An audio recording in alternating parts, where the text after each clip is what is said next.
until each of those pieces is repaired. And it will take the private companies like us interacting with governments to help to solve it. And we're ready to do it, by the way. Sorry, before you hand over that topic, I think at this point, you both of you should really be talking to us in Ogun State, because at playing fields right now, the House Corporation is doing that. Okay, so there's going to be a meeting. Yeah, we should have a meeting after. We should, absolutely. I will broker that. So here. Okay. Next question, please. Next question. What is the government doing in accelerating land titles, governors' consents in OPIC and Ogun State Housing Estates, Ishedi Scheme, etc.? Femi George. Okay, government. Okay, well, we had challenges in the past, and this was because there were quite a lot of irregularities. I think Trudy mentioned about titles being revoked earlier on. If you're familiar with the Ogun State story, at the point that we had to have a panel of inquiry to inquire to how people acquired large expanses of land, because we found that they were irregularly acquired, they were undervalued. This is not a case of revaluing for commercial purposes, they were extremely undervalued, and most of those had to be revoked. As of today, we no longer have a challenge in that regard, like Shegun rightly mentioned. The entire land administration system in Ogun State has been computerized, it's been digitized. We're now moving on to the GIS platform that will be launched shortly. And that means the time it takes to get your title sorted out will be extremely reduced and constrained.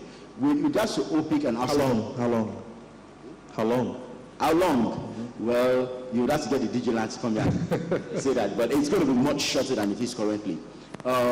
Secondly, with housing and OPIC, the peculiar difference there is you do get a sublease, you don't get a C of O as such, because they already have C of O, so you can only have one C of O on every property.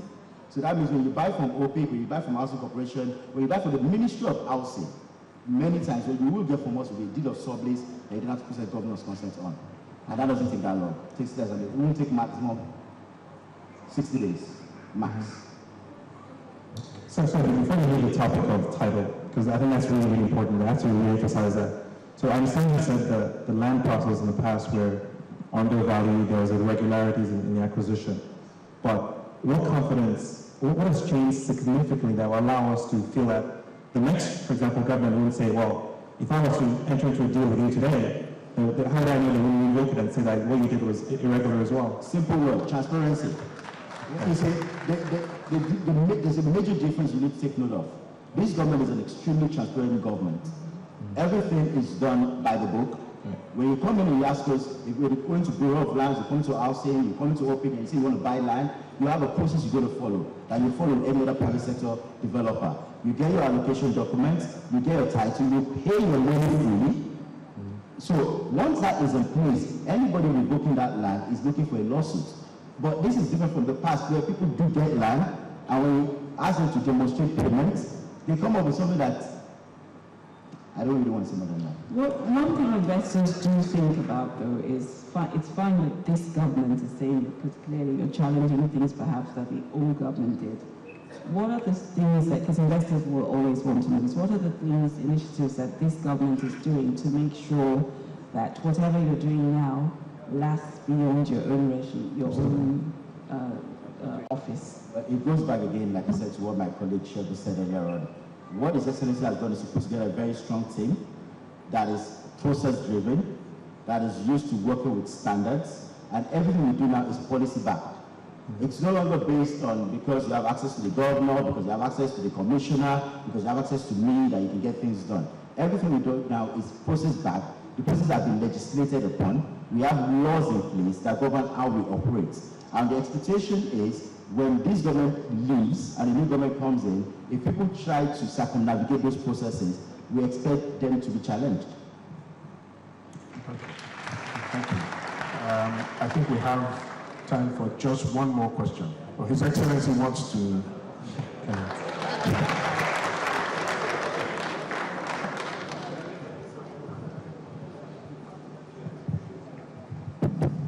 Thank you. Sorry, I have to take this question myself. I wasn't comfortable sitting down there, and I should the buck stops on my table, and investors should be comfortable. They should have that comfort that whatever we do now will last, as they say, forever. Because government is continuing, really. It is not that because maybe the previous administration did this, then all of those things that is done must be thrown away. No. But this is Ogun State, and we are saying that it must be a system-driven environment. Procedure must be followed. And since we have resumed in office, what we found out was that, and this is, I'm saying this with all sense of responsibility, we met about 17,000 backlog of allocation that have been given without any title. A lot of things, it was more of a campaign even point when we were going around. A lot, everybody complained. And we said the best thing to do is let us set up a judicial panel of inquiry. Let them look into what is happening. We realized people being allocated land that indeed there was even no land there.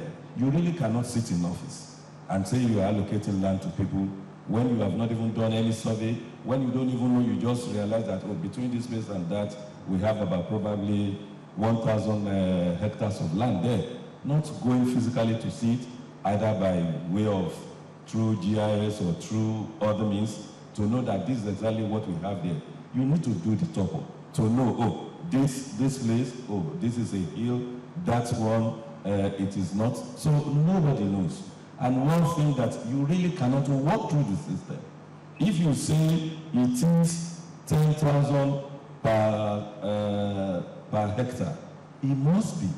If there are reasons for you to say, oh, you are going to bend this rule, everybody must know. There must be rules. But we found out that in so many issues, I'll give you maybe about 3, so that you will know why we said no, this is not right. In a scenario where somebody that you are given maybe 600 hectares pays about 100, I'm just hypothetical now, pays about 100 million, 600 hectares. And somebody else that was given the same thing that the 600, somebody that you now give maybe just 30 hectares. And you find out that that 30 hectares has paid probably about 80. You ask, why is it somebody paying 80 for 30 and somebody says 100 million for 600? Then you go back, what are the laws? If you say that, for example, on that, our axis, we should consider to be what we consider to be our most prized asset on that corridor of Lagos-Ibadan. If you look at what has happened between immediately after the Long Bridge to Redeem, you know it's unplanned. The others that is there, we said, ERP said, we said it's going to be 20 million. And you realize that if it is 20 million, somebody is probably taking maybe 5. It should be 100 million. Even if he said, oh, maybe you are into manufacturing, you are into this kind of sector, we are giving you this discount. You now realize that you cannot even trend what is happening. Somebody will have explained it, somebody will be given maybe just 8 hectares, and you will see the person paying the right amount, and somebody with more than that will not pay. So because of those crises, what did we say? Because people will say of doing business with Ogun State. They even said at some point in time that we are 36 out of the 36 states. That is not good for us. And why are they saying all this? Because of those backlogs. So when we came, the first thing we did was to find a way, a formula to make sure that all of those backlogs were cleared. And among the things that we did was to now call all the various either parastatal, ministry, agency that has anything to do with land processing to come together and brainstorm and say that we don't want Mr. A submits his document today, you are running around, they come back again 3 months, 6 months, some even years. And today, that is why people will come and say that, oh, for years we've not been able to receive our title. But I have good news for all of us now. We have cleared more than 8,000 of those 17. Even the one that is the backlog now, through the homeowner charter, we are going to clear everything. Indeed, for us, since we've resumed, we sold very few. Indeed, I can count. And out of the about maybe 150, 200, we have about 46 of them that are actually, I'm talking in terms of those that have invested in excess of even $100 million. All of them, we were focused on let's clear the backlog. And I think we are doing that, and very soon we will clear them. Because we still have issues with some that are 2004, 2005, and they're there. But we were not saying, okay, because this has been done, we are going to throw them off. No, it's a responsibility. Government continues, and we have to take full responsibility of probably any lapses, and that's what we are doing. So let me reassure everybody now that we have now gone back to the House. They've now said these are the rules. Even we now know that if you cross the line, of course, it doesn't matter who you know, whether it's governor, you don't even, in a sane environment, you don't need to know the governor. You don't need to know anybody. At the touch of a button, of course, you should do your business. And I'm sure now with our GIS, we are going to launch, I think about 2 weeks' time or so, because we want to use it to commemorate our 3rd year in office. You will see that wherever you are, at the touch of the button, you want this, you will see all of the history about your land. When you apply for it, how you apply for it, how much did you pay, everything will be there, so that you don't need to run around. And once that is there, it will be easy for whoever that is signing to sign. So I think I need to make that clarification. So thank you for bringing that up. And even from what you said here, I was trying to put notes down. We will disturb you more because we don't want Renaissance, Actis, and all of you. We want to partner with you. For me, he is not saying it. You're asking how do we get it right? How do we take care of those that, let me use the word have-nots. In fact, the have probably is not as much as those that have. For me, I will do the best for the haves. Keep the haves well, and whatever we are able to get from them, we will now give to the have-nots. And that is what we should do, because if the haves, if we fail to take care of the have-nots, we will not enjoy what we have. So be ready to support us. You will make your money. We will be happy. Our own money, when we make it, we will now give it to those that are the have-nots. So that is the idea. Thank you. Thank you very much, Your Excellency. Final question. Final question. Is the government willing to provide off-taker guarantees to investors in housing development? From Twitter.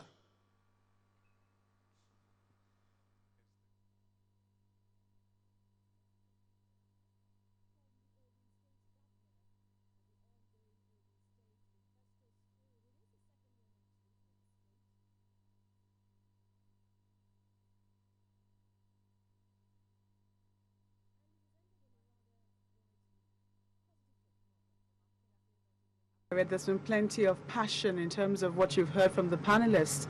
And if there's anything that has made me really glad in terms of what we've heard here, is the fact that those who need to be listening in terms of policy making are there and are listening to what the investors have to say. I would also say that what they've gotten here is free advice, because this is definitely something that they might have had to pay consultants for, for the kind of information that they received here today. For instance, what potential investors will be looking for in terms of if they're coming to invest in the housing scheme, or for people who are going to put money into property, and what exactly the state government is offering. For instance, if you're going to be partnering with them, they're offering to do all your documents for you at 3% of what the cost will be. Almost free of charge. Well, of course, they had to quickly put that caveat there, Harriet, in terms of, this will only be if you're doing something in partnership with us. But on the whole, I would say it's been a really fruitful day, a really educational day, and I think that I really look forward to what day 2 of this particular forum has to hold. Well, just before we wrap up, Mark, but let me just quickly add that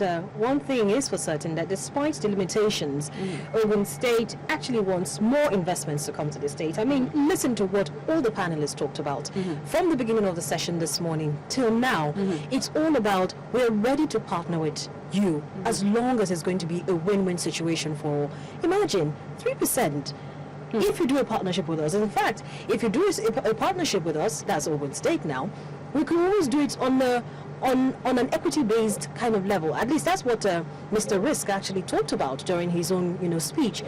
Let the state government look at an opportunity where they can work together on a cash equity basis, or encourage more private partnership, and we know that the state government is doing that very well. And so yes, it is a good note for them to have ended today, and tomorrow also promises to be very interesting. And of course, don't forget, from here they're going to be touring some of the sites in the state where potential investors have actually signified interest in, and from there it's homeward bound and getting ready for tomorrow's session, which kicks off bright and early with the first session looking at attracting foreign investments in urban development. Well, Harriet, you know that we're definitely looking forward to that tour, because we're having the governor first thing on our program, Sunrise Daily, tomorrow, which will still be broadcasting live from here, and you definitely want to get a feel of what exactly is happening on the ground, so that you know where you're taking your questions from, and you also know what to tell the viewers. But we can definitely say that the future is pretty bright around here. There is plenty of hope on the horizon,